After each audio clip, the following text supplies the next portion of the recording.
साथीहरु यो content creator भएर बिजनेस गर्नु चाहिँ सजिलो होला तर बिजनेस गरेर कन्टेन्ट क्रिएटर हुन्छु भनेर सोच्नु चाहिँ मुस्किलै पर्ने रहेछ के किनभने हामीलाई चाहिँ कामकै मात्रै सुरु हुने के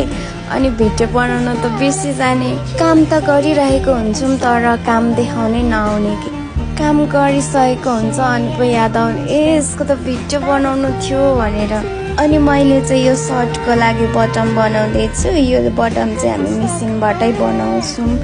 हामीले जुन फ्याब्रिकको ड्रेस बनाइरहेको छ त्यही फ्याब्रिकको चाहिँ बटम आफैले बनाउन सकिन्छ एकदमै सजिलो हुन्छ अनि यो बटमहरु पनि मैले मसिनबाटै बनाउँदै छु यो सर्टको इन्स्पो पनि मैले पिन्ट्रेस्टबाट नै लिएको थिएँ पर्सनली मलाई एकदम मन परेको भएर एज अ स्याम्पल रेडी गरेको छु जस्तो एक्सपेक्टेसन थियो रियालिटीमा पनि त्यस्तै बनेको छ